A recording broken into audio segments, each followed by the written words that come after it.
Crutches or walkers? Which one are you supposed to use? Which one's better? If you've recently had an injury, you may be wondering the same question. Should I get a pair of crutches or should I get a walker? If so, what kind of walker should I get? Which is the best for me? In this video, I'm going to go over some of the advantages and disadvantages of using each of these and some times when you should think about using one over the other. I'm Dr. Sean, your PT guy, and our videos help you learn how to move better and stay independent so you can enjoy your life. Let's get started. Disclaimer!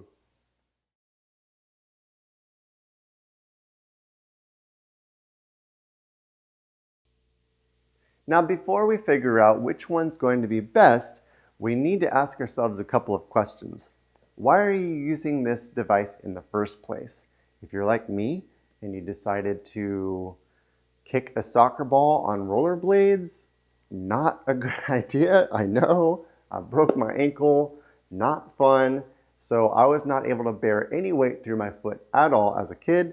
They put me on crutches. That was easy for me. I was younger, I was mobile. I could zoom around on those crutches real easily, and I could keep my ankle safe.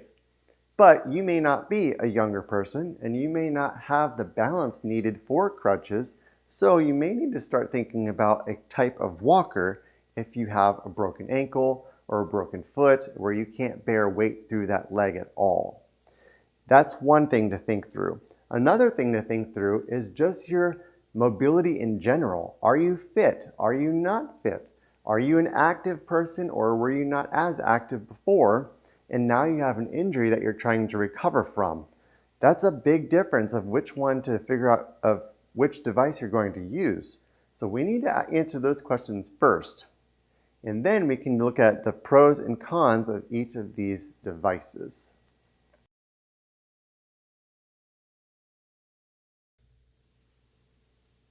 Now when it comes to walkers, walkers come in a variety of sizes and shapes and colors and different types.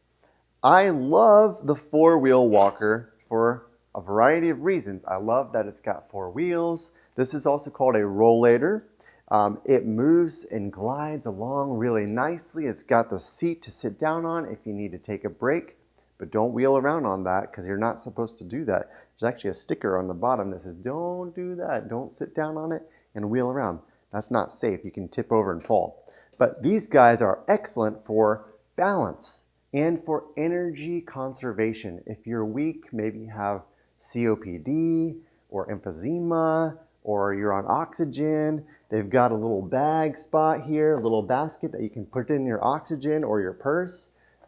They're excellent walkers, but the issue with these kind of walkers, if you have any kind of weight-bearing reduction or you're not able to put all your weight through your foot or your leg for any reason at all, you're not going to really be able to bear down hard and take the weight safely off of your foot as you would with a standard two-wheeled walker.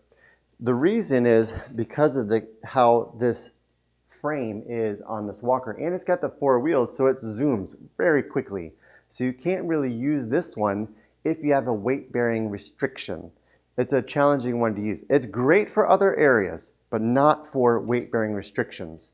So this two-wheeled walker, which has the two wheels on the front and either tennis balls or skis on the back, these guys are great because unlike crutches that only have 2 points of contact on the bottom, this guy has 4 points of contact on the bottom, meaning he's going to be much more stable than crutches. Not to mention, when you set it down, it stays put. Whereas when you have crutches, they're moving all over the place. When you go to sit down in a chair, you got to hold them in one arm and stand on one leg and try to reach back and sit down. This guy, he's staying put. So if you have a weight-bearing restriction, I love to use a front-wheeled rolling walker like this one. This one's excellent. Now, what about when you're going to use this walker if you can't bear any weight through your leg and you can't put your foot down on the ground? How are you supposed to use the walker? there's a couple key pieces of information you need to know when you're using a walker and you can't put your foot down. First of all, when you're standing in the walker, try to make sure your good foot, the one that's not hurt, is standing between the back posts of the walker, between the tennis balls or the skis or whatever else it is. Your hips are pretty close to that back post, okay? And don't try to walk around with your leg kicked out like this. If your leg's kicked out like this, it's going to be hard. If you're on a knee immobilizer, which keeps your legs straight, or a brace that keeps your leg in full straight extension, then it's going to be hard for you to obviously bend your knee. You can't bend your knee. So that's when I would wear a shoe on your good foot and no shoe on the other foot.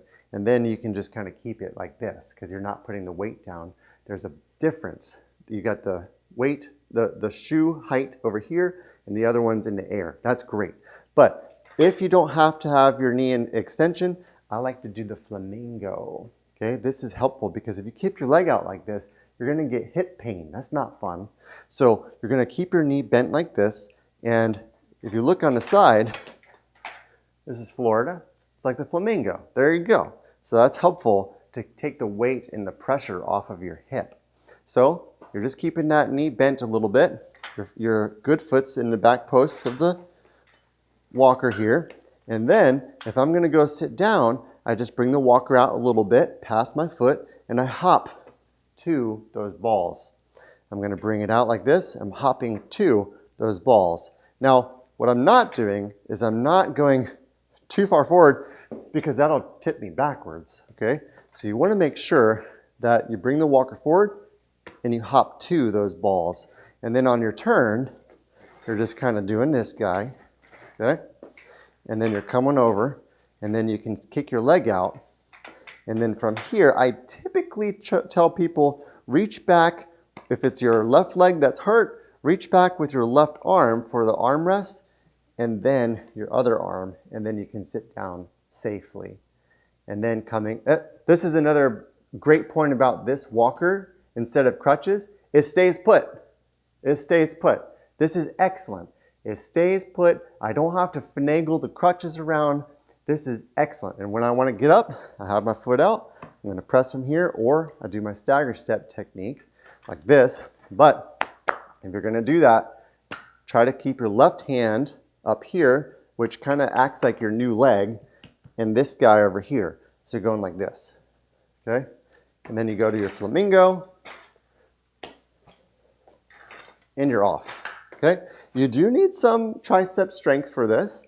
It's an important device to use. It's important to have that tricep strength. But if you're a younger person who's able to maneuver and be pretty quick and you have the arm strength, crutches are definitely an excellent option and likely the way to go. Let's go to the crutches next. Now, as with the walker, there are advantages and disadvantages when you're using crutches. Arguably, the main advantage of using crutches is the speed at which you can move with crutches. However, sometimes the crutches can get, kind of stuck on different furniture pieces if you keep the tips out too wide. There's issues that come along with using crutches. Oftentimes, someone's going to be using crutches if, generally speaking, they're a little bit younger and they're a little bit more fit. They have a little bit more strength on their tricep muscle. They can kind of keep themselves up.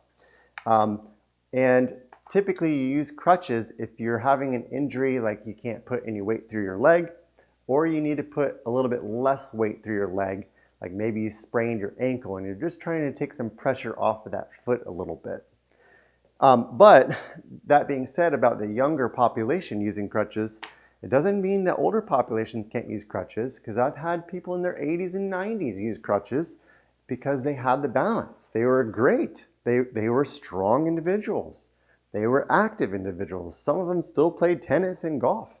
They're great. So you just have to kind of know your fitness level and where you're at. Crutches are excellent, but they have their own disadvantages as well. So when you're using crutches, just make sure that, well, first of all, you need to make sure they're set to the right height. They usually have different kinds of markings to help you figure out where that is. the best height for you, but when you are standing up, you want to make sure that your crutch is at least on this part right here. This is not an armpit rest. You don't rest your armpits on these guys.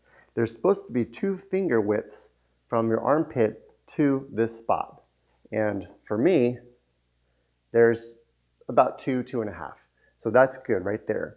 So then when you come to grab it, you've got a slight bend in your elbow. So these are set to the right height for me. And when you're going to use crutches, what's helpful, let's say my right foot is the one that hurts, okay? So again, I'm going to do the Flamingo technique because that's easier. And I've got 2 points of contact as opposed to the walker that has 4 points of contact. So that's a disadvantage of using crutches. If you have a lack of balance, you're not going to be as steady with crutches as you would be with a front-wheeled, 2-wheeled walker. Now, that's because there are 4 points of contact. So because I have 2 points of contact here, what I'm going to do, I'm going to show you as if I am not able to put any weight through my foot at all. So essentially, I've got my leg between the 2 posts. That's helpful. And I'm going to bring the crutches out a little bit, and I'm just going to hop to where the crutches are. I'm not going to hop past it, or maybe a little bit, but not too far, because again, if I hop too far past, now it's tipping me back, okay? That's too far. And then you're going to put your foot down, that's not going to feel good. So what you're going to do is you're going to come this way, and you hop 2, like that, okay? So these guys can move pretty fast. So, I mean, you can move on these guys, which is great. If you have the balance enough, you can go past the posts, and you can really end up cruising, sometimes super fast, but that just increases your risk of being thrown off balance. But they are fast, they are quick, but let me show you one of the other disadvantages of using this. One is the width at what you're putting the legs. If you put the legs out and you're kind of coming along like this, and you hit the chair or one of your, couch legs or something, then you can actually end up getting knocked off balance, and then you actually put your foot down. That's not good. So the advantage of a walker is it keeps everything nice and confined, and you're right there. You have to be careful with where you're placing the crutches. Another disadvantage, if you're not going to use the crutches safely, is it can actually end up smushing into your armpit, and that can lead to a brachial plexus injury, which is nerve damage. You don't want to have that. So just make sure you are aware of that and you're hugging these guys into your torso. You're not going to cram them up there. That's not what they're supposed to do. They're supposed to be against your torso, and that's adding a little bit more stability. And then when you're going to come sit down, this is another disadvantage of using crutches. So when you're coming over to sit down, and you're like this, the walker, it would just stay put. But now from here, I have to sit down. So what I need to do is I actually need to take these guys and place them in one hand. Now I'm standing on one leg. This is challenging, okay?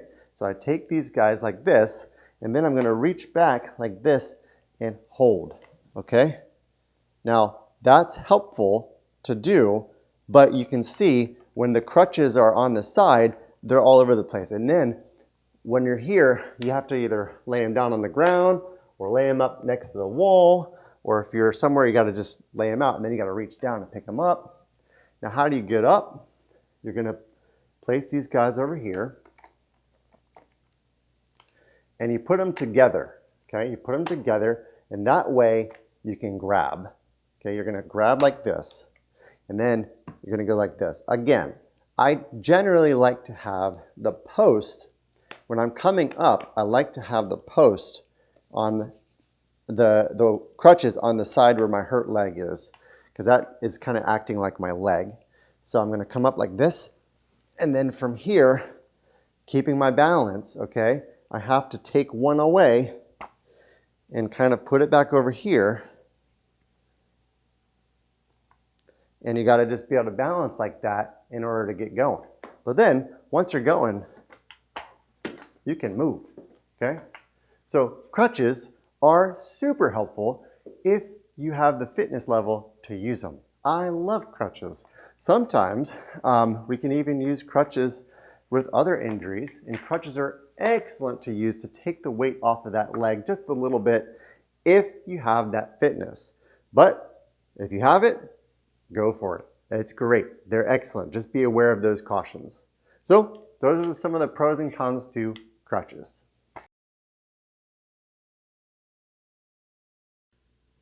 So as you can see, there are both advantages and disadvantages of using walkers and crutches. And hopefully this video helped you figure out which one may be best for your particular situation.